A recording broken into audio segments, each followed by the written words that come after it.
Ako po si Miss Winnie at ito ang ating kwento. Magandang araw.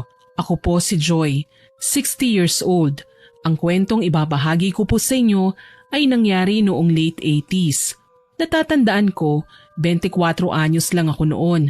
Masaya ang aming pamilya sa kabila ng katotohanan kami ay mahirap lamang. Ang aking ina ay simpleng magbubukid sa munting lupang aming sinasaka. Yumauna ang aking ama. Nag-iisa lang akong anak, pero pala kaibigan naman ako. Sa katunayan nga niyan, marami akong naging malapit sa akin noon.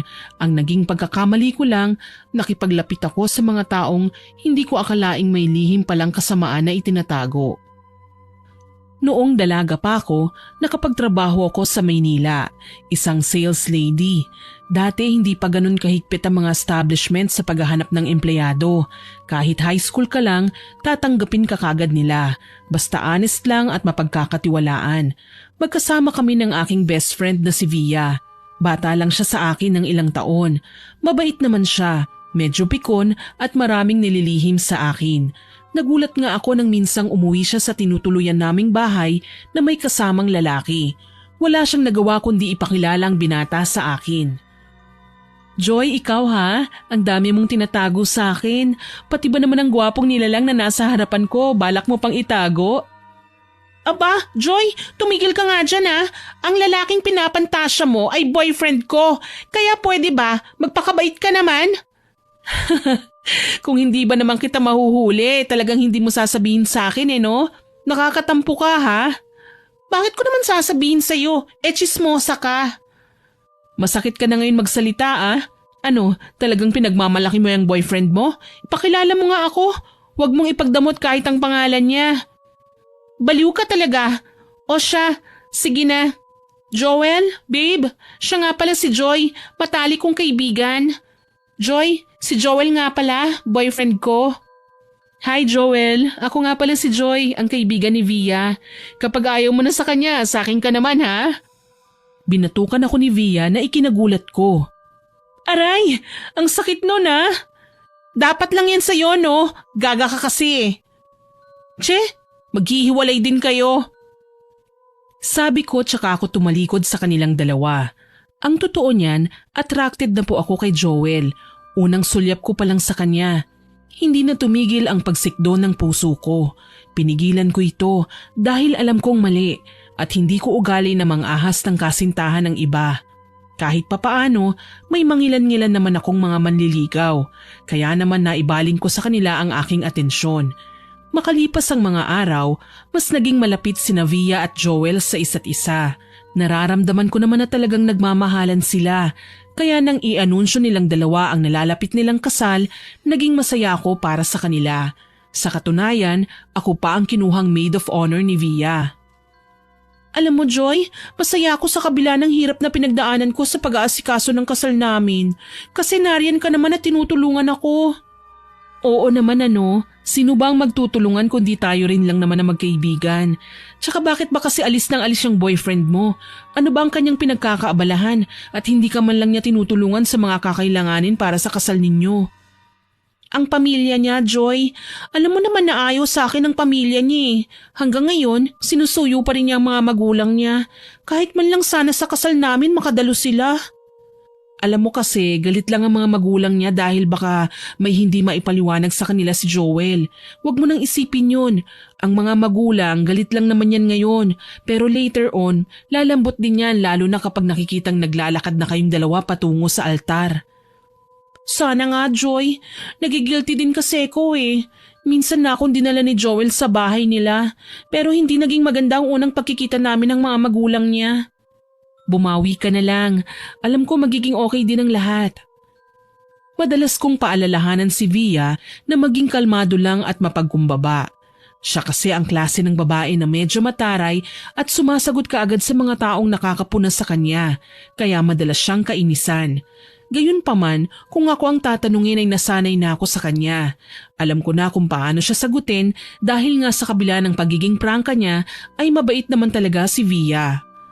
Pagsapit ng ikalawang araw bago ang kanilang kasal, bawal nang magkita ang dalawa. Nasa bahay na lang si Via.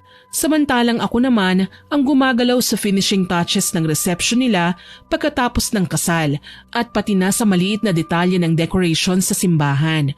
Habang nakikipag-usap sa pari, namataan ko si Joel sa labas na papadaan. May kasama siyang babae. Napakunot noo ako at kaagad siyang sinundan nang makitang pumasok sila sa isang restaurant. Nagkunwari ako na hindi sila nakita at naupo din ako sa isang table malapit sa kanilang kinauupuan. Mabuti na lang hindi nila ako napansin, kaya malaya akong napakinggan ang usapan nila. Bakit naman kasi hindi tayo sa bahay na lang mag-usap, Viola? Mas maganda kasi dito sa lugar na maraming tao, Joel, para hindi ka na din mailang at matakot. Ano ba ang pag-uusapan natin? Gusto ko lang makasiguro na hindi mo kailanman sasaktan si Via. Sensitibo siya at mabilis magkasakit, Joel. Matagal na siyang may maraming hinanakit. Ayokong pati ikaw, dumagdag pa sa alalahanin niya. Alam mo naman na hindi ko magagawa yun sa kapatid mo. Mahal ko siya. Kaya nga kami magpapakasal, hindi ba? Hindi mo naman kailangan mag-react ng ganyan eh. Binabalaan lang kita. Hindi naman kailangan eh. Alam ko kung saan ako lulugar. Kaya huwag ka mag-alala. Hindi ako lilis ng maling daan. Matino akong tao, Viola. Kaya sana huwag mo akong husgahan. Habang nakikinig, hindi ko maiwasang maawa kay Joel. Alam ko kung bakit gano'n na lang ang reaksyon ni Viola sa pagpapakasal ng kapatid niya. Sakitin siya at alam ko ang bagay na yon. Hindi man sinasabi sa akin ng aking kaibigan, napapansin ko ito dahil palagi kaming magkasama. Marami siyang gamot na iniinom na sa tuwing inaatake siya ng hirap sa paghinga ay napapakalma siya nito. Ayoko namang itanong kay Via ang tungkol doon dahil mukha siyang sensitibo. Ayaw niyang pag-usapan ng tungkol sa mga bagay na may kinalaman sa kahinaan niya. Ganun pa man, nirespeto ko ang naging pag-uusap nila. Wala akong karapatang makialam. Ayaw kong maging dahilan para mag-away sina Via at Viola. Kinabukasan, naidaos naman ng maayos ang kasal nila Via at Joel. Hindi nga lang dumating ang mga magulang ni Joel na naging dahilan ng maraming bulong-bulungan sa reception. At ang problema pa doon, naririnig sila ng aking kaibigan. Nang magpunta siya sa CR, kaagad ko siyang sinundan. Via, okay ka lang ba? Hindi ako okay, Joy. Masama ang pakiramdam ko. Tungkol ba ito sa mga narinig mo? Naku, wag mo na silang pansinin, okay? Nakikikain lang naman ang mga yan kasi maraming handa. Ayoko mang pansinin. Apektado pa rin ako eh. Talagang pinakita ng mama at papa ni Joel na hindi pa rin nila ako tanggap. Para ba naman sa maliit kong pagkakamali, pinagdurusan nila ako? Ano ba kasi ang ginawa mo? Sa pagkakataong ito, hindi na nakapagsalita si Via.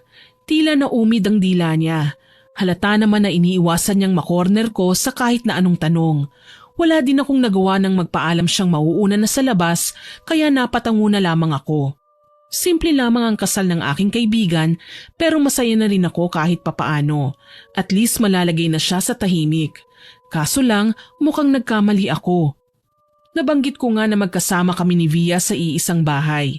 Pagkatapos ng kanilang kasal, doon sila tumuloy sa halip na sa parents ni Joel.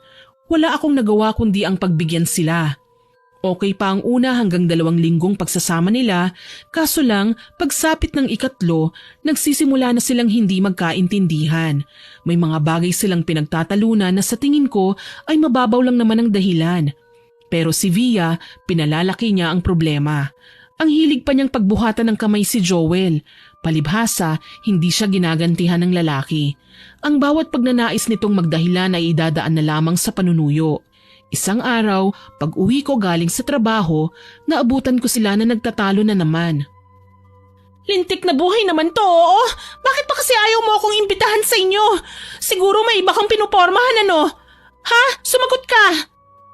Via naman, abala na nga ako sa pagtatrabaho. Isisingit mo pa yung pagdududa mo na wala namang katotohanan. Huwag ka nang magdahilan! Alam kong pinagtatakpan mo lang ang mga magulang mo! Bakit mo naman idinamay sina mama at papa sa away natin? Wala naman silang kinalaman ah. Talaga? Wala? Sila nga ang pasimuno ng kaguluhan, hindi ba? Palibhasa, namimihasa ka dahil ayaw naman nila sa akin sa unang pagkakataon pa lang. Masyado na akong naiingayan sa kanila noon kaya hindi ko maiwasang makisabat.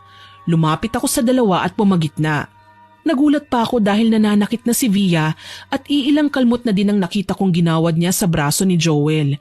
Habang tumatagal, nagiging brutal na siya at kailangan ng pagsabihan. Teka lang, Via, Joel, bakit ba kayo nag-aaway? Umalis ka dyan, Joy! Huwag kang makisali sa amin! Bakit naman hindi ko gagawin yun? Nakakabulahaw na kayo eh. Ano? Ano bang pakialam mo? Kami lang naman ang nagtatalo ah. Konting respeto naman, Joy! Dahil sa sinabi sa akin ni Via, uminit ang ulo ko. Ang kalmado kong boses kanina, nagsisimula ng tumaas. Respeto? Hindi ba dapat kayo ang magbigay niyan sa akin? Baka nakakalimutan mo, Via. Nakatira din ako sa bahay na ito, pero mas maingay kayo sa akin eh. Alam mo, Joy, ang hirap mong pakisamahan. Gaano ba kahirap yung magdemand man lang ako ng konting privacy para sa aming mag-asawa? Privacy mong mukha mo. Sa ingay niyong yan, kahit sino talagang magagalit sa inyo.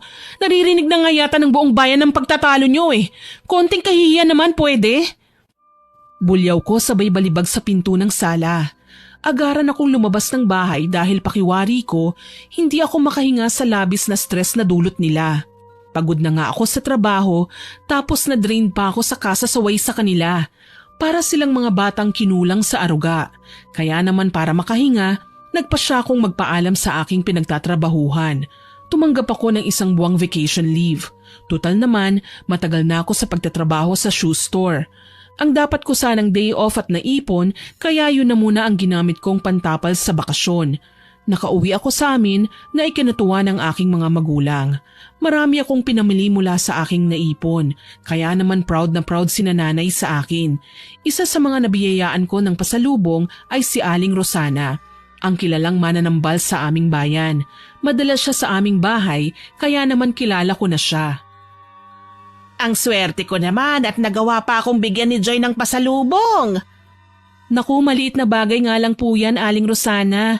Salamat po sa pag-aalaga niyo sa nanay at tatay ko habang wala ako ah. Ay, ayos lang yon, iha. Hindi naman inaatake ng rayuma ang nanay mo ngayon eh. Mabuti naman po. Kamusta nga po pala dito sa atin? Heto, pinag-iingat ko ang mga magulang mo. 3 kaso na ang pagkamatay ang napapabalita dito sa bayan natin. Abay tila bumabagsik ang sino mang may kapangyarihang itim na napagkakatuwa ang paglaruan ng mga biktima. Ha? Ano pong nangyari? Isa sa ating kababayan ang nag-aral ngayon ng pambabarang, iha. Ang masahol pa, ginagamit niya ang kaalaman niya sa pananakit sa mga inosente. Mukha siyang may pinaghahandaan. Nakakatakot naman po yan. Kaya nga kahit ikaw, bago ka pa lang na nakakauwi, kailangan mong mag-ingat. Masakit na karamdaman sa katawan ng tao ang inggit. Baka mamaya mapagdiskitahan ka. Huwag po kayong mag-alala, Aling Rosana. Tatandaan ko po yan. Basta kapag may kailangan ka, puntahan mo lang ako sa bahay ha. Hindi naman ako kalayuan sa inyo eh. Tsaka araw-araw din naman akong napapagawi rito. Opo, Aling Rosana. Maraming salamat po. Naging maayos naman ang pagbabakasyon ko. Sa unang linggo, marami sa mga dati kong kakilala at kaibigan ang dumalaw sa akin. Inasar ako kung bakit hindi pa ako nakakapag-asawa. Kasi noong araw, kapag tumungtong na ang isang babae sa edad na 20, hala, inaapuran na ng mga magulang nila. Baka raw sa tagal na maisip na lumagay sa tahimik, lumagpas na sa kalendaryo ang edad. Mahihirapan na raw manganak at kung magkakasupling man, uugod-ugod na para mag-alaga. Tinatawanan ko na lamang sila. Wala pa kasi akong napupuso ang lalaki na pwede kong pag-alayan ng buong buhay ko. Alam ko naman na ang pag-aasawa, hindi mainit na kanin na kapag isinubo at napaso ay kaagad na pwedeng iluwa. Magkakaroon na kasi ng mga responsibilidad at matututo na tayong harapin ng mga obligasyon. 2 linggo ko na sa probinsya nang mapansin kong umuwi si Via. Namamaga ang kanyang mga mata at mukhang malungkot. Dahil nga magkaibigan naman kami, nagpasya kong dalawin siya sa bahay nila. Via, anong nangyari sa'yo? Nasaan ang asawa mo? Hiwalay na kami. Hindi ko na kaya, Joy. Sobrang nagsiselos ako sa mga katrabaho niya. Ilan sa kanila, lantaran ng pumupunta sa bahay eh. Oh, napatunayan mo naman ba nakabit niya ang mga yon? Hindi. Kaso lang, dumating ang nanay ni Joel eh. Nakialam sa away namin ng anak niya. Hindi ko kinayang mga masasakit na sinabi niya sa akin, kaya kami ang nagkasagutan. Hindi ko naman sinasadyang itulak sa hagdan ng nanay niya, Joy. Galit na galit sa akin ngayon si Joel. Siya na mismo ang nakipaghiwalay sa akin. Wala akong magawa, may kasalanan kasi ko. Bakit mo naman kasi tinulak? Dapat kinokontrol mo ang galit mo. Sabihin mo kay Joel ang dahilan. Alam mo kasi, problema na din natin yan eh. Dati pa. Hindi mo sinasabi sa akin na nagagalit ka na pala, na naiirita ka.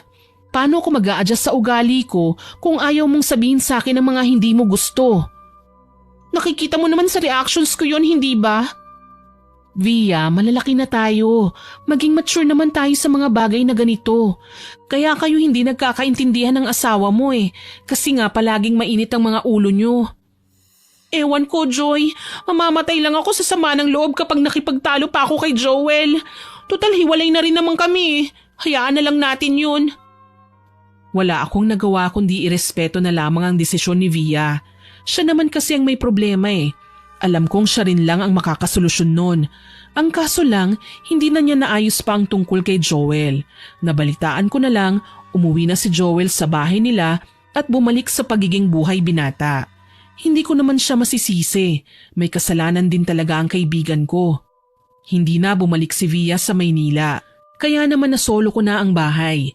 Medyo malaki na rin ang sweldo ko, kaya naman na-promote ako sa mas mataas pang posisyon sa shoe store. Kaya ko nang bayaran ang buong upa ng bahay at hindi na nahihirapan pa. Medyo matagal din na hindi ko nakita si Joel hanggang sa isang araw nabalitaan ko ulit na may kinakasama ng iba si Via. Taga-amin rin lang, kaso barumbado at palaging bugbog sarado si Via. Makalipas lang ang isang buwan, nalaman naming namatay ang lalaki sa hindi malamang dahilan. Dahil kaibigan ko si Via, umuwi ako sa probinsya para makiramay. Hindi ko nga inaasahan na makikipagkita sa akin si Joel para lang sumama. Oh, Joel, napasyal ka dito sa tindahan namin ah.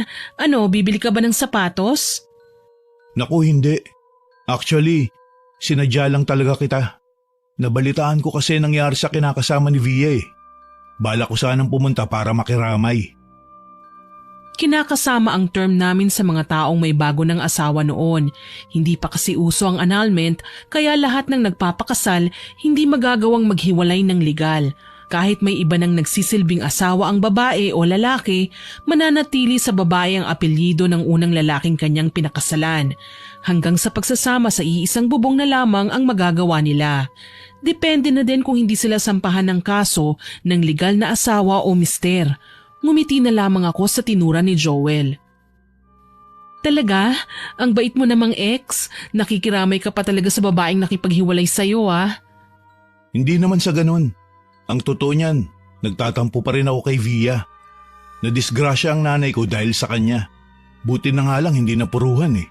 Nakakalungkot lang isipin na nagawa pa niya talagang sakta ng nanay ko dahil lang sa wala namang katuturang pagsiselos niya. Pasensya na, hindi ako dapat na nagtanong. Ayos lang, matagal na din naman yun eh. Almost a year na din. Saka siguro, nakapag-move on na sa akin si Via. Nakipag-live-in na siya sa iba, hindi ba? Sa bagay, kung sino pa ang sobra kong magselos, siya pa ang naunang maghanap ng iba. So, paano ba? Sasama ako sa iyo sa probinsya nyo? Huwag ka mag-alala, ililibre kita ng pamasahe. Aba, galante ah. So, paano ba? Sasama ako sa iyo sa probinsya nyo? Huwag ka mag-alala, ililibre kita ng pamasahe. Tumawa lang si Joel bilang sagot sa aking sinabi. Ito ang isa sa mga katangian na sinayang ni Via sa kanyang unang asawa. Ang yaman. Mula sa maperang angkan si Joel, may matatag na trabaho ang kanyang mga magulang, maliban pa yon sa mangilan-ngilan nilang negosyong naipundar. Sa ngayon, isa ng retired army ang tatay ni Joel. Si Ma'am Asuncion naman, ang nanay niya, isang pediatrician. May sarili pang klinik sa tapat ng bahay nila. Ang nakakatuwa pa, kadalasan sa nagiging suki niya ay ang mga sikat na artista sa telebisyon na may mga anak na batang dinadala kagad sa klinik niya kapag may mga problema sa kalusugan. Uy ano, papayag ka na ba? Ha? Tulala ka na naman.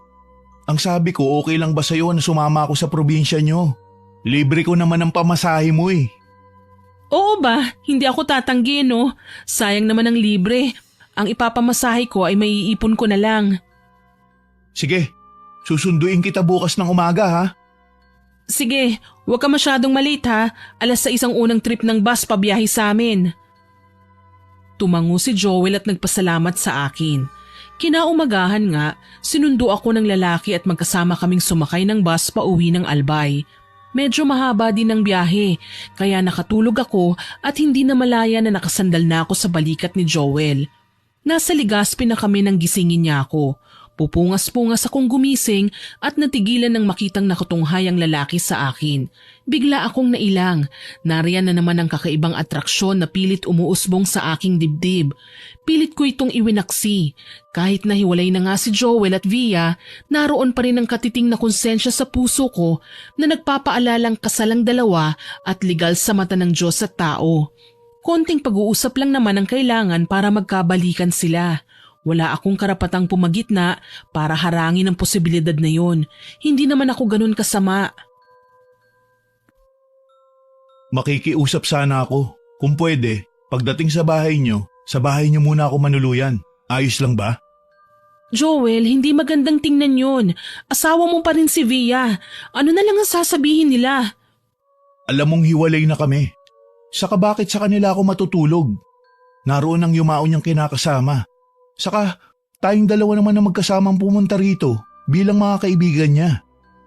Alam mong selosa si Via, hindi ba? Kung talagang selosa siya, bakit mas nauna pa siya nag-asawa kaysa sa akin? Alam mo Joel, nauubusan na ako ng mga irarason sa'yo eh. Pakiramdam ko, pinaglalaruan mo lang kami eh. Alam mong hindi ko magagawa yun. Dahil sa mga sinabi ni Joel, huminga na lamang ako ng malalim. Wala akong magagawa kung yun talaga ang gusto niya. Nandito na siya sa amin eh. Nakakahiya naman kung ipagtabuyan ko siya sa asawa niya. Baka masira lang ang lamay na dapat ay dadaluhan namin. Ipinakilala ko siya sa aking nanay. Kagaya nga ng inaasahan kong reaksyon ng aking ina, nagalit siya. Ano raw ang nakain ko at dinala ko sa bahay ang lalaking may asawa na. Nangatwiran ako, pero dismayado akong tinitignan ni nanay ng masama. Sana lang daw, wag maging dahilan si Joel para magkagulo kami ni Via, lalo na at labag na ang ginagawa ko sa batas ng pagkakaibigan namin ng dalaga. Hinarap ko si Joel at humingi sa kanya ng paumanhin. Pasensya ka na Joel ha, hindi ko kasi alam na ganito ang magiging reaksyon ni nanay eh. Akala ko maiintindihan niya ako. Ayos lang Joy, inaasahan ko na talaga ang ganitong reaksyon. Sino ba naman ang hindi matatakot, hindi ba? Siyempre alam ng nanay mo na may asawa na ako, tapos kaibigan mo pa. Kahit naman ako, ganito din ang magiging reaksyon kung sakali man. Hindi naman kita sinisisi sa mga nangyari sa inyo ni Via, kasi problema niyo yun eh. Ang akin lang, tama naman talaga si nanay eh, kahit masakit aminin. Masama talaga ang ginawa kong pagdala sa iyo dito sa bahay. Hayaan mo na sila, wala naman tayong ginagawang masama eh. Sa bagay, basta makikiramay lang ako. Ikaw ba, kapag napuntahan mo na siya sa kanila, mananatili ka? Naku, hindi pa ako sigurado dyan.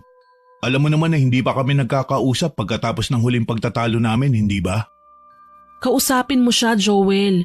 Sayang naman ang pinagsamahan niyo. Hindi sumagot sa akin si Joel, pero alam ko, napapaisip din siya sa aking mga sinabi. Sayang naman talaga, lalo na at bubuo na sana sila ng pamilya.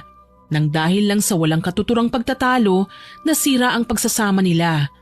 Kinahapunan, magkasama nga kaming nagtungo sa bahay ni Via. Nasa kabaong ang kanyang yumaong kinakasama. Binabantayan ang iilan sa mga kaanak ng lalaki. Si Via naman, nadatnan namin sa kusina. Puro pasa, malungkot ang mga mata. Nilapitan ko siya at tinapik sa balikat. Via? Joy? Nandito ka na pala. Balita ko kasama mo si Joel. Ah, oo. Kasama ko siya. Nagpumilit eh. Kayo na ba? Ha? Hindi no? Magsisinungaling ka pa. Alam ko naman na matagal mo na siyang gusto. Via, ganyan na ba kasama ang tingin mo sa akin? Hindi ko ugaling mang-agaw ng pagmamayari ng iba. Alam mo yan. Hindi na kita kilala sa ngayon, Joy. Hindi ko alam kung nagsasabi ka pa ba ng totoo o niloloko mo lang ako. Ano bang sinasabi mo? Nilalandi mo ang asawa ko. Yun ang malinaw. Teka lang, nagpunta ako rito para makiramay ha. Hindi para sirain ang pagluluksa mo. Pati ba naman ang pagsabay sa akin ni Joel minasama mo? Nakiusap lang sa akin yung tao. Sinungaling! Sa labis kong pagkagulat, nanlisik ang mga mata ni Via. Malisyosa niya akong tinitigan. Sakto naman na dumating din si Joel kaya tumikhim ako at pilit pa ring pinakakalma ang aking sarili kahit nagsisimula ng uminit ang aking ulo. Condolence, Via. Joel, bakit ngayon ka lang dumating? Matagal na kitang hinihintay na sumunod sa akin. Noon pang umalis ako sa bahay, hindi ko naman sinasadya ang pagkakatulak ko kay mama eh. Naririnig mo ba ang sinasabi mo, Via? Paano ako susunod sa'yo? Sinaktan mo ang nanay ko. Galit ako sa'yo noon. Pagkatapos nalaman ko may kinakasama ka na. Ano ba sa tingin mo ang mararamdaman ko?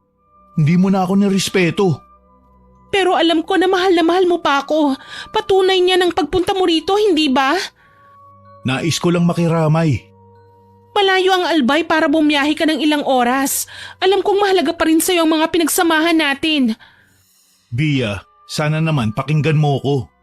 Nagpunta lang ako rito dahil gusto kong malaman kung ano na ang sitwasyon mo. Nang malaman ko naman paano ang gagawin kong hakbang nang naaayon sa plano ko. Hindi ko binalak na makipagbalikan pa sa'yo. Ano? Nagkakagusto ka na ba kay Joy ha? Kaya mo ko lantarang sinasaktan? Teka, wag niyo akong idadamay dyan sa kalokohan niyo ah. Tahimik lang ako. Wala akong balak na manggulo. Tumahimik ka! Akala mo ba nakalimutan ko na ang ginawa mo sa akin? Niloko mo ako! Pinaniwala mo akong magkaibigan tayo.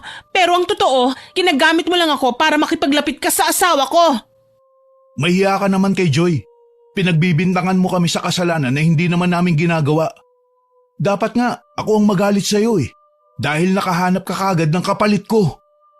Ginusto ko ba yun? Hindi. Wala akong magawa dahil reputasyon ko ang nakasalalay kapag hindi ako nagdala ng peking asawa dito sa probinsya para ipakitang kunwari ayos tayo.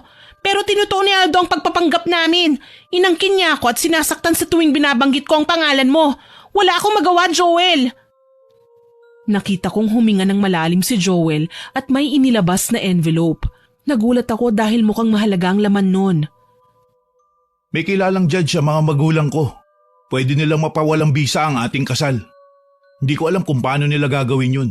Ang sa akin lang, hindi na ako makakapayag na dalhin mo pa ang apelyido ko. Walang yaka? Ano bang gusto mong gawin ko para makalimutan mo ang naging pagkakasala ko? Pirmahan mo lang ang kontratang to, Via.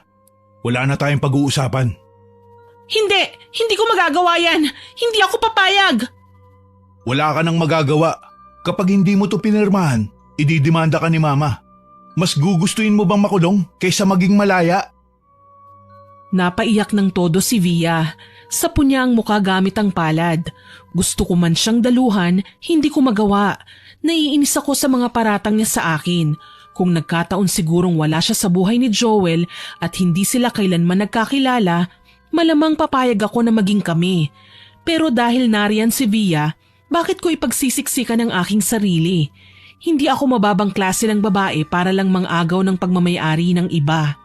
Umalis ako sa lamay dahil tila nasasakal ako sa presensya nilang dalawa. Nang palabas na ako sa bakuran, nagulat ako nang humarang sa daraanan ko si Viola, ang kapatid ni Via. Mahigpit niya akong hinawakan sa braso na ikinadaing ko. Traidor ka, Joy. Balak mo pang ahasin ang asawa ni Via? Ano? Nababaliw ka na ba? Wala kaming relasyon ni Joel. Siguraduhin mo lang, kapag nalaman ko na niloloko mo ang kapatid ko, magdurusa kayong dalawa. Ang dudumi ng mga utak nyo. Magkasama lang kami ni Joel kung ano-ano nang nakarating sa inyo na balita. Pwede lang ha, bago kayo magduda o kumprontahin man lang ako, baka naman maisipan yung mag-imbestiga muna. Nakakairita na kasi ang paraan nyo ng pamamahiya eh. Para bang aping-api kayo? Totoo naman nilalandi mo si Joel. Aba, kung ganyan rin lang ang mindset nyo, di sige, lumandi na kung lumandi. Mga hayop kayo, talagang hindi nyo ako tatantanan sa pambibintang nyo Tumalikod na ako para sana iwanan si Viola. Kaso lang hindi ko inaasahan na aatakihin niya ako. Napasigaw ako nang maramdaman ang malakas niyang pagkakahila sa buhok ko. Sinubukan kong magpumiglas pero natumba kami at nadaganan niya ako. Para makawala sa pagkakasabunot niya, napilitan akong lumaban. Pati mga paa ko ay sinipa ko na sa kanyang tiyan, dahilan para tumilapon siya na malapit rin lang sa akin. Hayop ka? Ano? Ikaw kaya itong nagsimula, tapos ako pa ang hayop? Aba, walang katotohanan ng lahat ng mga sinasabi niyo tungkol sa akin. Hindi naman pwedeng hayaan ko na lang kayong saktan ako. Galit na galit kong wika sa kanya, tsaka ako tumayo. Dumating naman si Joel at Via na namamaga ang mga mata. Nagulat ang magkapatid nang makitang inalalayan ako ni Joel. Ano ba kayo? Bakit niyo ba minamasama ang pagpunta namin ni Joy sa inyo?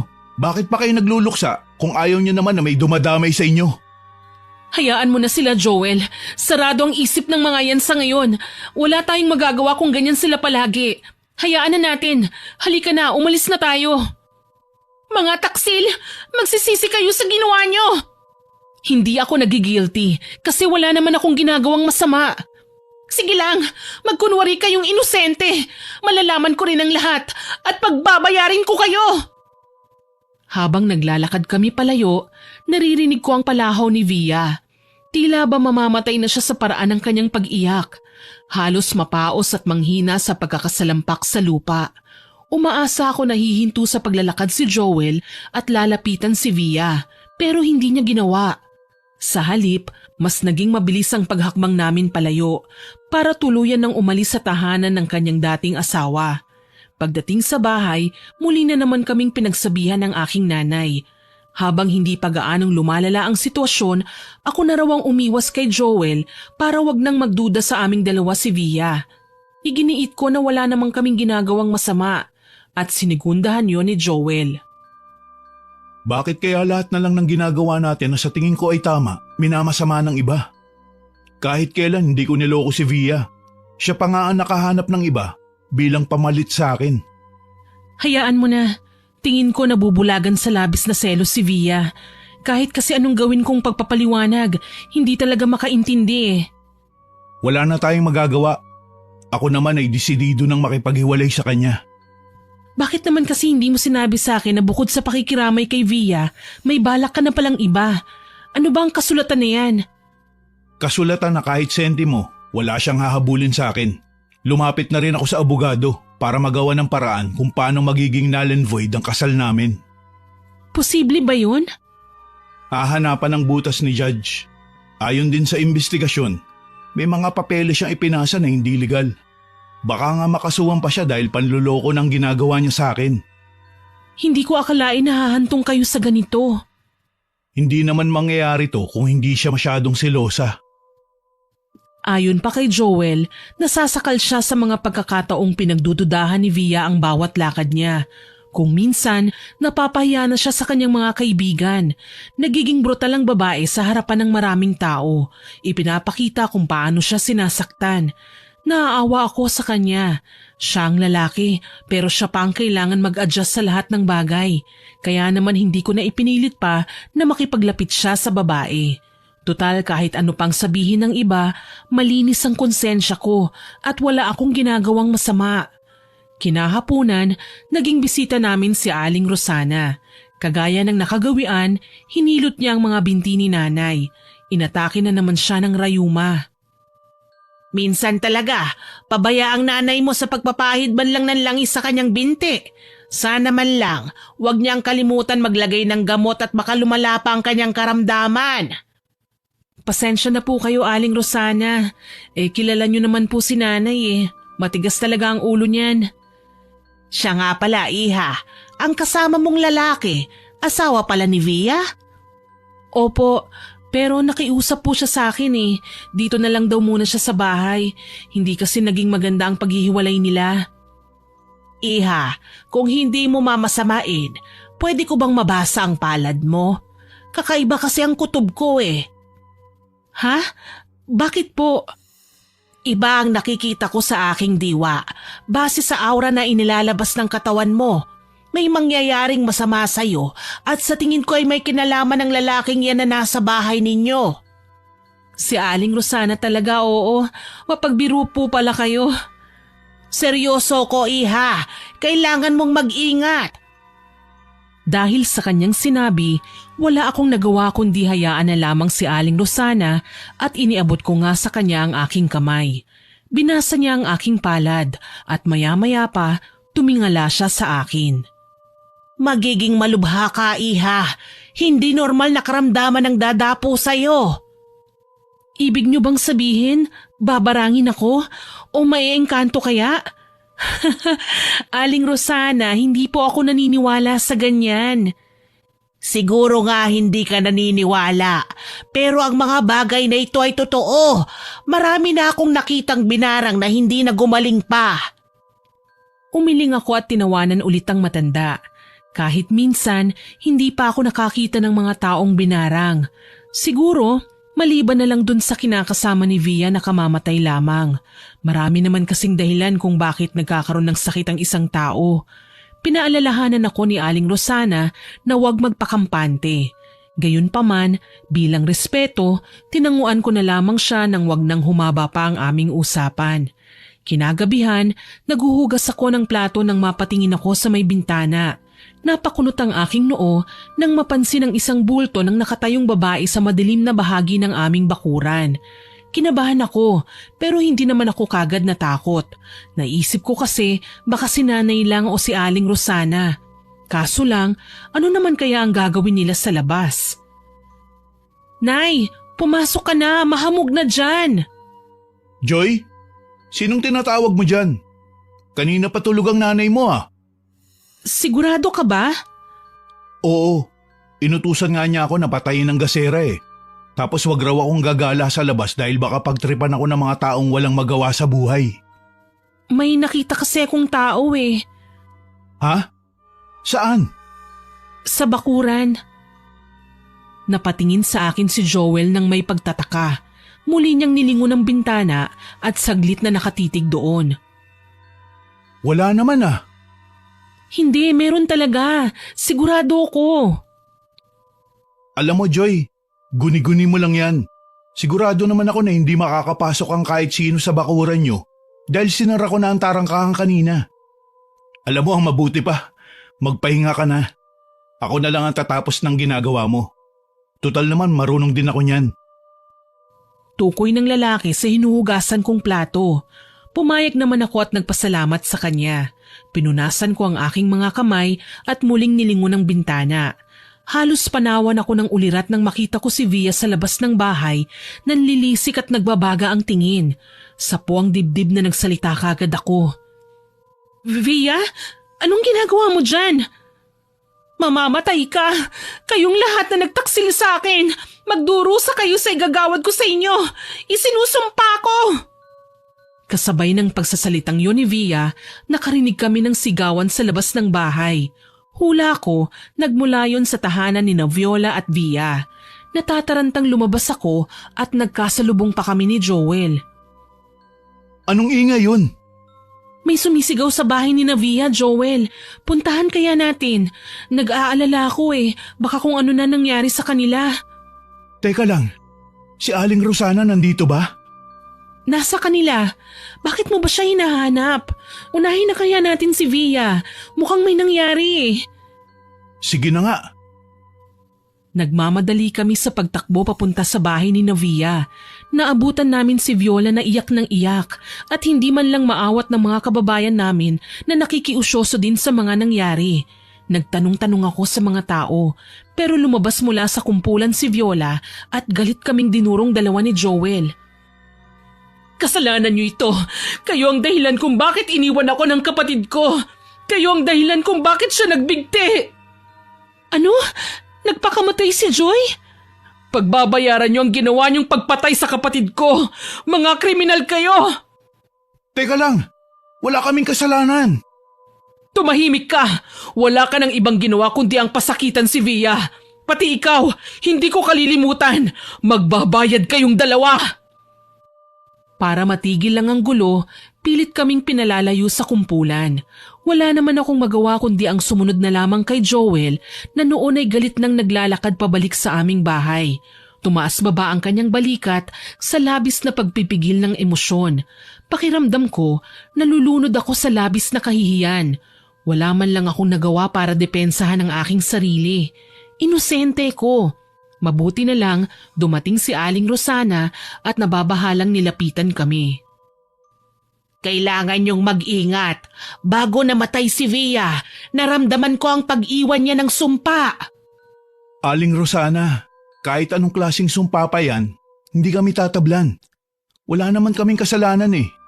Naging masalimuot man ang aming paghihiwalay, alam ko naman na naiintindihan niya ang dahilan kung bakit kailangan kong gawin yun. Muntikan na niyang patayin ng nanay ko, Aling Rosana. Hindi ko sinabi sa inyo ito, pero may kakayahang mambarang ang lahing pinanggalingan ni Navia at Viola. Kaya nilang pumatay ng tao, kailanman nila gustuhin, at maghahanap sila ng katiting na rason para makapanakit ng inosente. Diyos ko, wala namang kaming ginagawa ni Joel, ni wala kaming relasyon. Alam mo, sumusobra na talaga si Via. Kahit ano na lang ang gawin natin, palagi niyang minamasama. Bakit ba siya ganyan? Tapos ngayon magpapakamatay siya? Kahit multuhin pa niya ako ngayon, wala akong pakialam. Hindi ako natatakot sa kanya, kahit ako pa ang maghatid sa kanya sa impyerno. Kasabay ng pagsinghal na yun ni Joel, napaigtad kami sa kaba ng kumulog kasabay ng pagkidlat. Humangin ng malakas at basta na lang nahulog ang nakasabit naming salamin sa dingding, kaya nabasag ito na ikinatakot namin. Maging si Aling Rosana ay kabadong napaatras, kaya naman nagtataka akong nagtanong sa kanya kung ano ang nangyari. Aling Rosana, ano pong nangyayari? Nagsisimula na ang paghihiganti niya, Joy. Kailangan niyo nang umalis dito. Lumayo na kayo. Naguguluhan na po ako.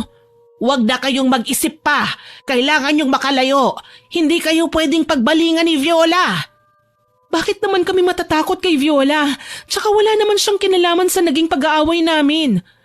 Siya ang binilina ni Via ng sumpa. Siya ang nakatakdang tumapos sa inyong mga buhay.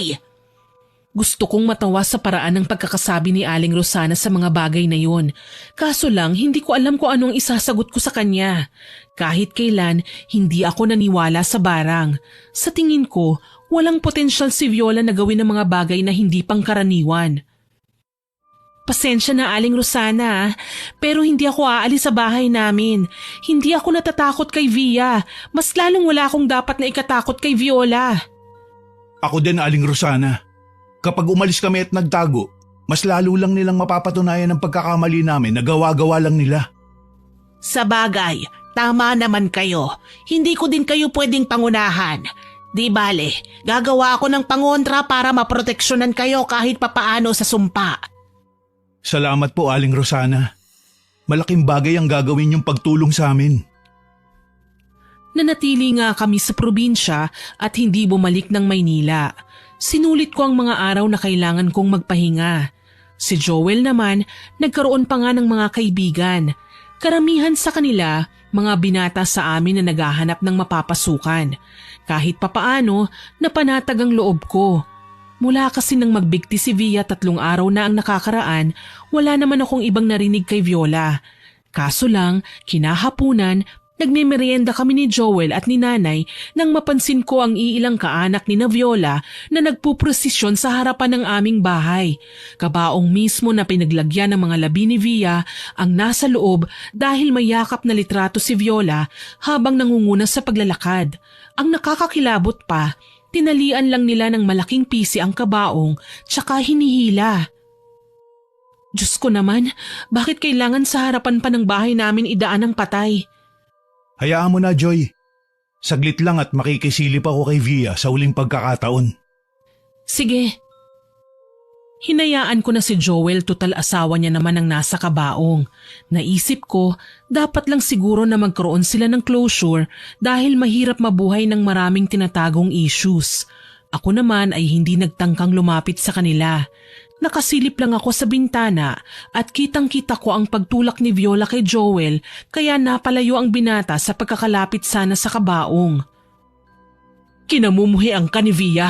Anong karapatan mong lumapit sa labi niya? Gusto ko lang siyang makita sa uling pagkakataon. Malaman man lang niya na gusto kong humingi ng tawad sa pasakit na idinulot ko sa kanya. Hindi ko ginustong umabot sa ganito ang aming relasyon. Naging selosa si Via at palagi na lang ako pinagdududahan. Masyado ng toxic ang aming pagsasama kaya kailangan ko siyang iwan.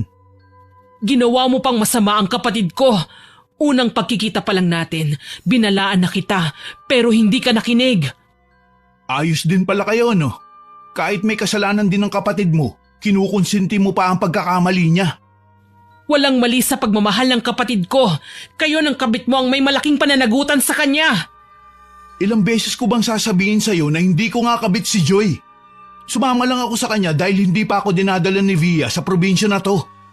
May mga papeles akong kailangan papirmahan sa kanya, kaya ako narito. Nataon lang nakamamatay lang ng kinakasama niya. Ako pa nga may kaunting respeto eh. Ako na ang pinagpalit. Ako pa ang ginawang masama. Pinandilata ni Viola si Joel. Nakita ko pa nang umusal ng mga kataga si Viola na hindi ko maintindihan. Ilang sandali pa, nagulat na lang ako nang matumba si Joel. Para siyang sinuntok kahit wala namang gumagawa nun sa kanya. Natataranta akong lumapit para daluhan ang binata. Joel, anong nangyari sa'yo? Hindi ko alam. Diyos ko, may dugo ang bibig mo. Huwag mo na lang ako pansinin. Huwag niyong gagambalain ang kapatid ko. Kahit sino sa inyong dalawa, hindi niya nanaising makalapit sa kanyang labi. Banta ni Viola. Wala akong nagawa kundi alalayan si Joel papasok sa aming bahay. Maging si Aling Rosana na papalapit sa aming bakuran, parang nagulat at nagtatakbong tinulungan akong alalayan si Joel. Ano ba, Viola? Itigil mo na yung ginagawa mo. Hindi ka nakakatuwa. Ikaw ang tumigil, tanda. Sakala mo ba naglalaro pa ako sa ginagawa ko? Wala kang magagawa kung nais ng patay na maghabilin ng mga bagay na ikasasakit ng kalooban ng kanyang mga kaaway. Wala kang magagawa kung pamanahan sina Joy at Joel ng sumpa ni Via. Sa labis kong gulat, muli na namang nagsuka si Joel. Kulay itim na ang likidong inilalabas niya sa bibig. Amoy malansa na naaagnas. Ang grupo ni Viola tila walang anumang umalis sa aming bakuran habang hinihila pa rin ang kabaong ni Via. Aling Rosana, tulong! Halika, ipasok natin si Joel sa loob ng bahay. Ayos ka lang ba, Joel? Masakit ang tiyan ko. Huwag kang mag-alala, gagamutin kita. Napaiyak na ako nang muling sumuka si Joel sa higaan. Mas lalong sumama ang aking pakiramdam nang malanghap ko ang mabahong amoy mula sa loob ng katawan ng lalaki. Mabuti na lang, mabilis kumilos si Aling Rosana. Nagsagawa siya kagad ng pag-oorasyon bilang pagharang sa barang na sana ay pinapagapang na sa buong katawan ng lalaki. Ilang beses niyang pinalibutan ng pagpahid ng langis ang buong katawan ni Joel hanggang sa mapansin kong namamasana ang kanyang balat. Naghalo na ang pawis at langis na naging mantsa na sa kanyang damit. Ano pong nangyayari kay Joel, Aling Rosana? Shh! Huwag kang maingay. Kailangan kong mag-concentrate. Hindi pwedeng masira ang aking orasyon. Aray! Ang sakit ng tiyan ko, Aling Rosana! Tulong! Tatagan mo ang iyong loob, iho. Huwag kang matakot. Lahat ng sakit ay mapapawi. Magdasal ka sa Panginoon. Hindi ko na kaya. Sasabog na yata ang tiyan ko. Ano ba? Tama na. Natatakot na ako. Tumalikod ako sa kanila at humarap ako sa bintana. Hindi ko alam kung ano bang dapat kong maramdaman. Halo-halo na kasing emosyon ko kaya naman hindi ko na magawang ikalma ang sarili ko. Iilang minuto na akong nakatayo sa may sala nang maningkit ang mga mata ko sa natanaw sa labas. Hindi ako makapaniwala sa nakikita ko. Si Via, nanlilisik pa din at mabalasik na nakatingin sa akin. Isang nakabibinging sigaw ang aking pinakawalan na ikinataranta ni Aling Rosana. Bakit? Anong nangyari? Nakita ko po si Via. Wala naman na. Nagsasabi po ako ng totoo. Nakita ko talaga si Via sa labas. Isang masamang pangitain yan kung ganon. Ano pong ibig niyong sabihin? May dilubyong darating sa inyong buhay. Mga trahedyang hindi pa sigurado kung makakaligtas kayo. Natakot ako sa sinabi sa akin ni Aling Rosana. Totoong sinabi ko sa kanya na hindi ako naniniwala sa barang. Pero ng mga sandaling ito, parang gusto ko nang bawiin ang sinabi ko. Sa nakikita ko ngayon kay Joel, tila ba may ginagawa na nga na hindi maganda si Viola sa amin. Hindi ko lang alam kung sa paanong paraan pero alam kong ikamamatay namin. Mabuti na lang muli akong kinalabit ni Aling Rosana. Okay na ang kasama mo. Huwag muna kayong lalabas at kailangan ko pang mangalap ng tamang pangontrang gagamitin ko para maitaboy ang karamdaman na dumapo sa kaibigan mo. Maraming salamat po, Aling Rosana. Sadyang maruming mag-isip ang tao. Kahit hindi nyo ginagawa, talagang pagbibintangan nila kayo. Pero lagi nyong tatandaan, hindi naman kayo palaging talo. Hindi kayo palaging inaapi. Ang mahalaga, magpakatotoo kayo at alam niyong wala kayong kasalanan sa kanila.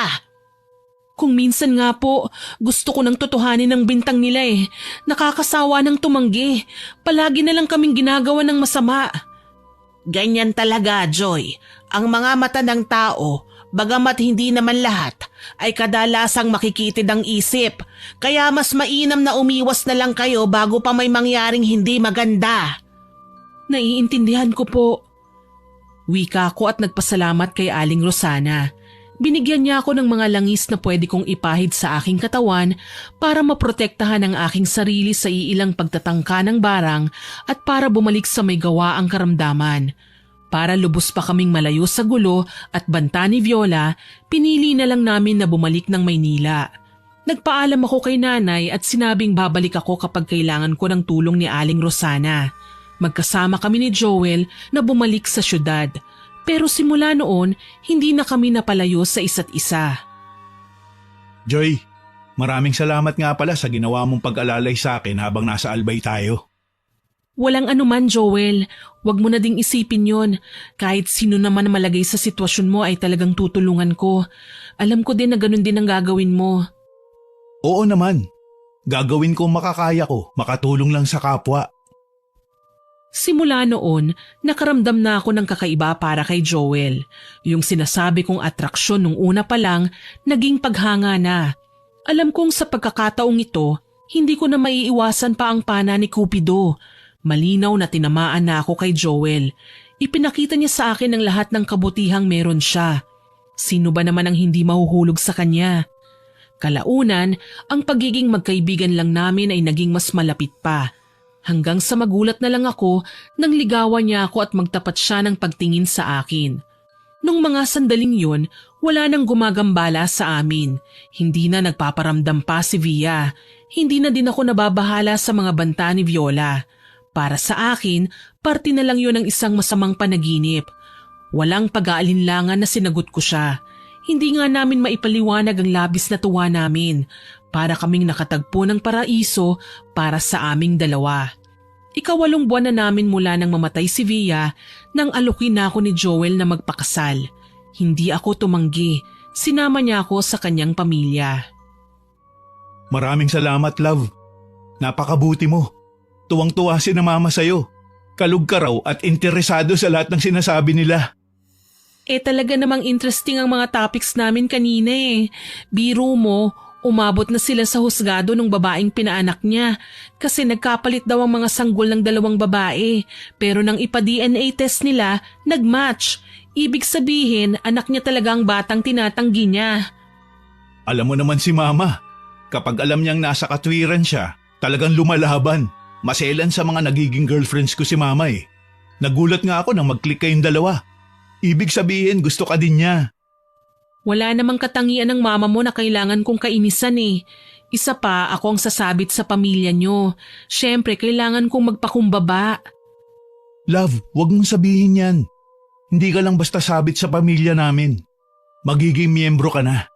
Kaya wag na wag mong ilalayo ang sarili mo dahil mahal na mahal ka namin. Hindi ko alam kung anong sasabihin ko, love. Kapag naaalala ko ang nangyari noon, nakukonsensya ako eh. Dapat tayong makonsensya kung buhay pa si Via ay tayo na. Pero wala naman nangyaring ganun, hindi ba? Ilang buwan pa ang lumipas mula nang mamatay siya, saka pa lang tayo nagkarelasyon. Hindi rin ba siya ng tagal ng pagkakakilala natin para iparamdam natin sa isa't isa ang pagmamahal.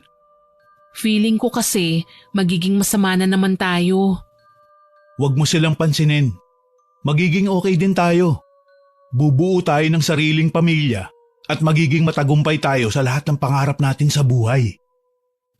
Dahil sa mga pag-aalo ni Joel, nabawasan ang mga alalahanin ko. Iwinaksi ko na nga sa isipan ang tungkol kay Via at sa kanyang kapatid. Patay na siya. Si Viola naman, wala nang magagawa.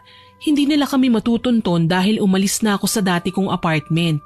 Sisiguraduhin ko na hindi na nila kami kailanman magagambala. Sa wakas, natuloy din ang kasal namin. Dumalo ang mga pinakamahahalagang tao sa buhay namin, kagaya ni nanay at ng papa at mama ni Joel, mga malalapit na kaanak at kaibigan at mga katrabaho. Kahit papaano, nabawasan ang pag-aalala ko. Walang binabanggit si nanay tungkol kay Via, ni hindi masama ang tingin nila sa akin at lalong wala silang sinasabi na ikasasakit ng aking damdamin. Yun nga lang, sa kalagitnaan ng pagpapalitan namin ng vows, tila namataan ko si Viola sa may pintuan ng simbahan. Galit na nakatitig sa amin. Natigilan ako pero kaagad din namang kumalma. Nang muli ko kasing tingnan ng pinto, wala na si Viola. Sa tingin ko namamalikmata lang ako. Kahit kasi sa kalagitnaan ng seremonyas, sila pa rin ang nasa isip ko, kaya tuloy kung ano-ano na lang ang nakikita ko. Pagkatapos ng munting selebrasyon namin sa reception, dinala ko ng aking groom sa bagong bahay na ipinatayo niya para sa aming dalawa. Ano, love? Nagustuhan mo ba ang sorpresa ko sa'yo? Hindi ko akalain na kumpleto na ang bahay natin, love. Paano mo nagawa to nang hindi ko napapansin? Ito ang regalo ko sa'yo bilang aking mabait at mapagmahal na asawa. Sana maging maayos ang pagsasama natin. For better or for worse. Tama, till death do us part. Wika ko naman sa kanya. Natawa pa kami dahil inulit lang namin ang vows namin kanina sa simbahan. Naging maayos naman ang pananatili namin sa bahay. Sa katunayan, mas nasasanay na ako sa pagiging isang misis. Aalis si Joel sa umaga para magtrabaho, sasaluhan naman ako sa hapunan pagka-uwi niya galing sa opisina. Madalang kaming magtalo. Kapag nagkakaproblema kasi kami, magkasama din naming ginagawa ng solusyon. 3 buwan ang matuling lumipas. Bumangon ako na masama ang pakiramdam. Inalalayan ako ni Joel kaya nang makarating ako sa banyo, nagsuka na ako ng todo. Ayos ka lang ba, love? Nag-aalala ako sa'yo. Baka kung ano na yan. Magpa-check up ka na kaya? Ayos lang naman ako, love. Medyo umiikot lang ang paningin ko. Basta mamaya magbihis ka. Pasasamahan kita kay mama. Sige. Kinatanghalian nga, dumating si mama, ang nanay ni Joel sa bahay. Sinabi niya sa akin na sasamahan daw niya ako sa klinik para magpa-check up. Tumango na lang ako dahil sa sobrang sama na talaga ng pakiramdam ko.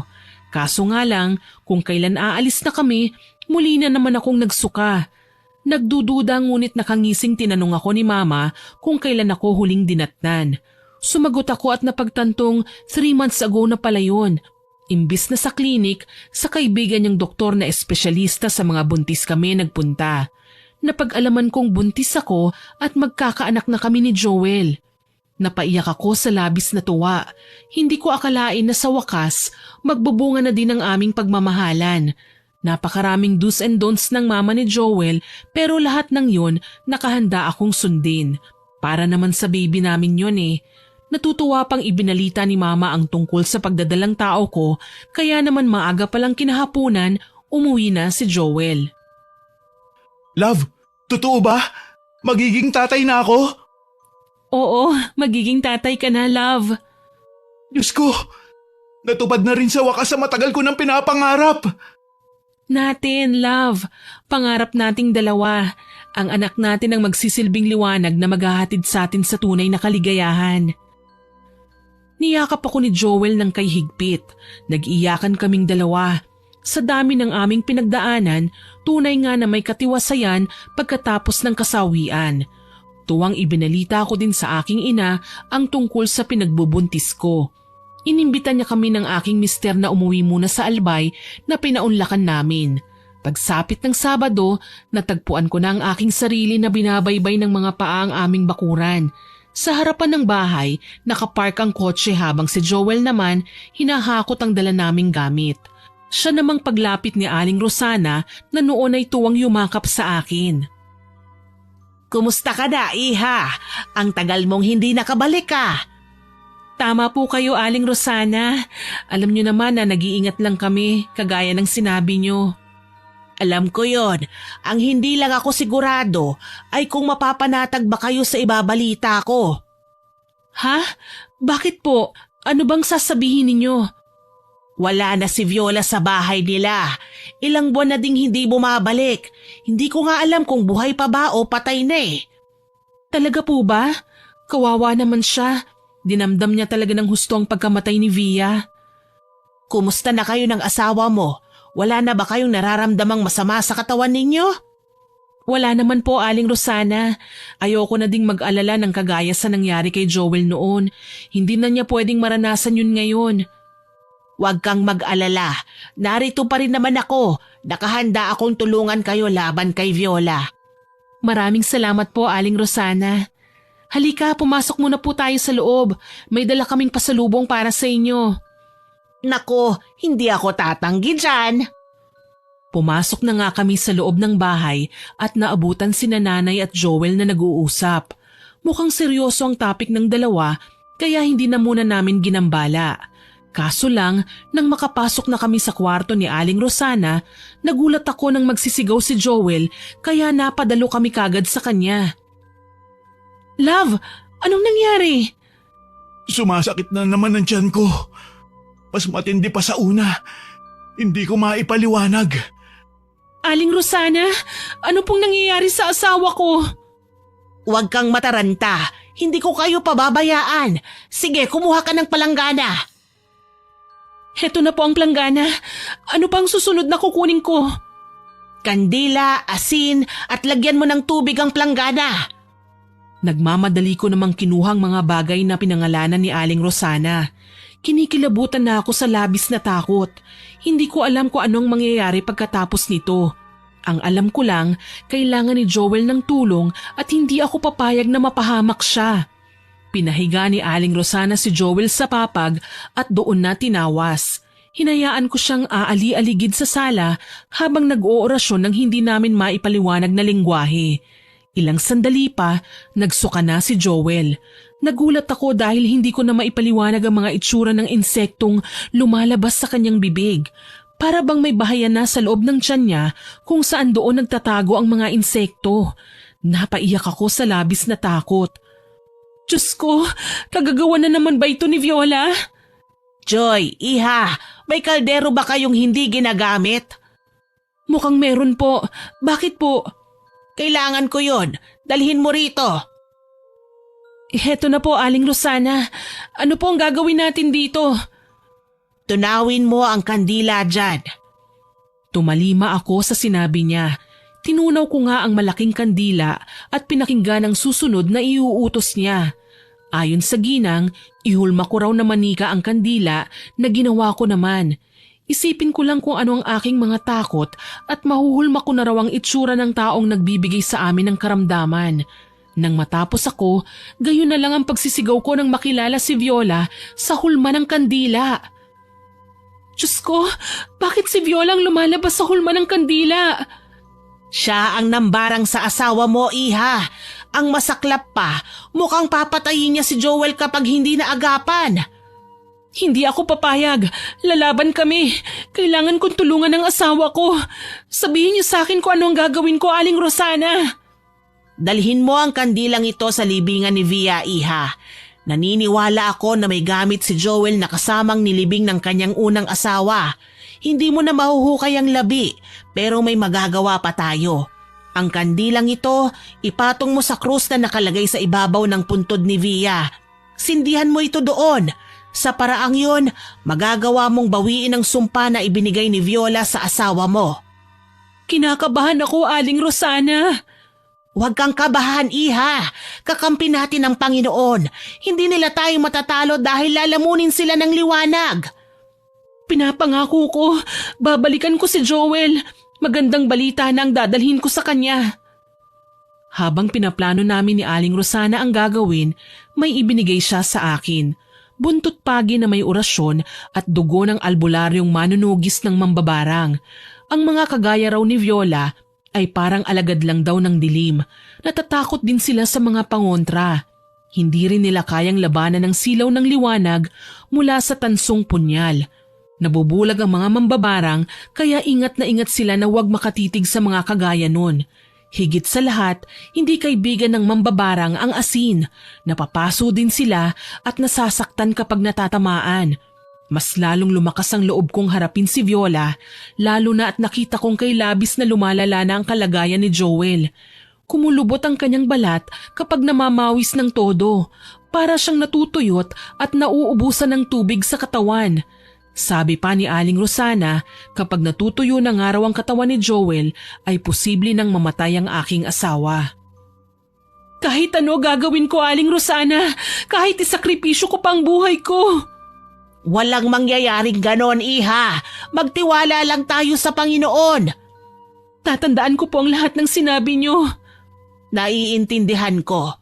Sige, humayo ka na at ako nang bahala sa iyong asawa. Pipigilan ko ang pambabarang sa kanya ni Viola na huwag kumalat sa kanyang katawan ng kamandag ng sumpa ng dating asawa niya. Ginamit ni Via si Viola para maghiganti. Pangako, babalik ako, pero hindi ako uuwing bigo. Umalis na nga ako matapos bigyan ng basbas ni Aling Rosana. Binigyan niya din ako ng pangontra para walang sino man sa mga nilalang sa dilim ang magtangkang lumapit sa akin. Gusto pa nga sanang sumama ni nanay pero sinabi ko sa kanya na kaya ko na ang sarili ko. Hindi naman ako papayag na mapahamak.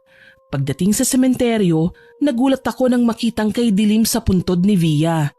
Mukhang simula nang mamatay ang babae ay wala man lang ni isa sa mga kaanak niya ang dumalaw. Dali-dali kong pinuwesto ang tinunaw na kandila sa ibabaw ng krus ng puntod ni Via. Matagumpay ko itong naipatong, kaya inilabas ko naman ang posporo para sana sindihan ang kandila. Kaso lang, nagulat ako nang magliwanag ang buong paligid, naliliwanagan sa nakapalibot na kandilang may sindi. Ano, nagulat ba kita? Kumusta ka na, Joy? Ang traidor ng aking pinakamamahal na kapatid. Hindi ako traidor.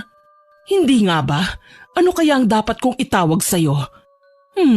Siguro pangalanan na lang kitang mga agaw o kabit kasi diyan ka naman magaling sa pakikisaw-saw sa relasyong hindi naman dapat sa'yo. Si Via ang dapat na nasa kalagayan mo ngayon. Siya sana ang may masayang pamilya, ang magkakaanak, ang buhay pa. Kayo ni Joel ang dapat na mamatay. Nananaginip ng gising ang kapatid mo, Viola. Nasa kanya na si Joel noon pero anong ginawa niya? Sinaktan niya ang asawa ko. Ipinahiya. Sinakal sa mga bagay na ayaw niya. Sino ka para husgahan si Via? Walang iya kayo, mga manloloko! Kayo ang manloloko! Tapusin na natin to! Talaga, tatapusin na natin ito. Pero bago ka, papatayin ko muna ang asawa mo! Palademonyong umisi si Viola at inilabas ang manika na nagre-representa kay Joel. Walang habas niya itong tinusok-tusok gamit ang karayom. Impit akong sumigaw dahil alam kong nasasaktan na sa mga panahong ito si Joel. Ilang sandali pa, kumuha ng garapon si Viola at ipinasok ang manika ni Joel doon. Tinabi pa ng babae ang larawan ni Via at binuhusan ng isang garapong puno ng langgam. Nagsisigaw naman ako sa labis na galit. Pakiwari ko nga, napapaos na ako sa aking ginagawa. Gayunpaman, hindi ako sumuko. Sinindihan ko ang kandila na nagre-representa naman kay Viola. Gayon na lang ang pagsisigaw ng dalaga, tsaka nang gigigil na tinapunan ako ng tingin. Tinangka niya akong lapitan, pero binali ko ang mga paa ng manikang kandila. Gayon na lang ang pagpalahaw ni Viola. Ah! Anong ginawa mo, babaeng malandi? Itigil mo na ang ginagawa mo. Huwag mong patayin si Joel. Nakikiusap ako. Hindi ako papayag na sirain mo ang mga plano namin ni Via. Gusto niyang makasama si Joel sa kabilang buhay, kaya kailangan ko siyang patayin. Hindi ako papayag, Viola. Ikaw na munang mamamatay. Dala ng labis kong galit, kinuha ko ang tansong punyal na binigay sa akin ni Aling Rosana at pinagbubutas ang katawan ng kandila. Gayon na lang ang pagsigaw ni Viola, kaya naman pinagpatuloy ko ang pagsaksak sa kanya. Unti-unti, nakita kong nabubutas na ang kanyang katawan. Nagkakasugat siya kahit ang kandila lang naman ang aking pinagdidiskitahan. Hindi mo ako masisindak sa ganyan. Mas magaling pa rin ako mambarang sa'yo. Hindi ko naman pinlanong tapatan ka. Ang gusto ko lang, matigil na ang iyong kasamaan. Ginusto ni Via na tapusin ang buhay niya. Kaya sana, wag mo nang ipilit ang gusto mo na magkasama sila. Huli ka na. Alam kong mamamatay si Joel. Hindi siya masasalba ng matandang mananambal. Diyan ka nagkakamali, mambabarang! Tanda, anong ginagawa mo? Bakit buhay pa rin ang lalaking yan? Biglang napalingon ako sa kinaroroonan ni Aling Rosana. Nakita ko si Joel na iika-ika-man ay nagawa pa ring lumapit sa akin. Wala na ang makulubot niyang balat. Mukhang nagawang pigilan ni Aling Rosana ang sumpa. Sa halip, si Viola ang nagkaroon nun na gayon na lang ang pagkataranta ng dalaga. Hayop ka, Rosana! Anong ginawa mo sa akin? Ginawa ko lang ang nararapat na ganti para sa'yo. Itigil mo na ang panggugulo sa mag-asawang ito. Maayos na ang buhay nila. Pinili ng kapatid mo ang maging miserable ang buhay niya. Kaya problema na niya kung bakit siya namatay. Napapapikit na lang ang aking mga mata nang si Aling Rosana na ang magmaniobra sa kandila. Nakita kong pinagbabaling niya ito tsaka tinunaw sa apoy at nakamamanghaman na nakakakilabot, ganun din ang nangyari kay Viola. Mas masahol pa nga siya sa kandila na nalusaw at nabasa sa asido dahil sa kanyang itsura. Hindi na nga siya nakabangon kaya naman gayon na lamang ang aking pagyakap kay Joel. Huwag ka nang matakot, love. Hindi niya na tayo masasaktan. Alam kong matatapos na ang ating paghihirap. Hindi kita pababayaan. Nabarang niya man ako ay hindi ako magpapatalo sa kanya. Alagad lang siya ng dilim. Tayo naman ay alagad at mga anak ng Panginoon. Hindi ko lang kasi akalain na aabot pa tayo sa ganito. Buhay natin ang nakasalalay sa paghihiganti ng magkapatid na mambabarang. Hindi naman tayo dapat nagpapaapekto, hindi ba? Wala tayong kasalanan sa kanila. Inosente tayo. Napaigtad na lang ako nang marinig ang malakas na palahaw ni Viola na unti-unting humina hanggang sa wala na ngang marinig mula sa kanya. Pumanaw siya na hindi man lang nailalagay sa kabaong ang kanyang katawan. Kusa siyang nalusaw na parang kandila at natuyot na higit pa sa lantang dahon na nalagas mula sa puno. Ibig sabihin lang nun, hindi siya kailanman naging mabuti sa kanyang kapwa. Alam kong sa impyerno siya magdurusa, kasama ng mga taong nauna pa niyang sinaktan sa amin, kapiling ang kapatid niyang pinili na kitli ng sariling buhay dahil sa paghihiganti. Nang mawala si Viola, naging maayos na ang aming kalagayan. Nakakangiti na ako kahit papaano. Alam kong malayo na kami sa kapahamakan. Masaya kong isinilang ang isang malusog na sanggol na lalaki na naging bunga ng aming pagmamahalan. Maninindigan ako na wala kaming ginawang kasalanan at hindi na ako kailanman makukonsensya pa. Nagmahal lang ako at natapos na ang kanilang relasyon bago ko pa man pinapasok si Joel sa buhay ko. Sa ngayon, maayos pa rin ang aming kalagayan. Wala na kaming kahit na anong nararamdaman at naging masaya na rin ang aming pagsasama. Hanggang dito na lamang po. More power po sa inyong channel at God bless. Naway kapulutan nyo ng aral ang aking ibinahaging kwento. Hanggang sa muli, ako po si Miss Winnie na nagpapasalamat sa inyong pakikinig.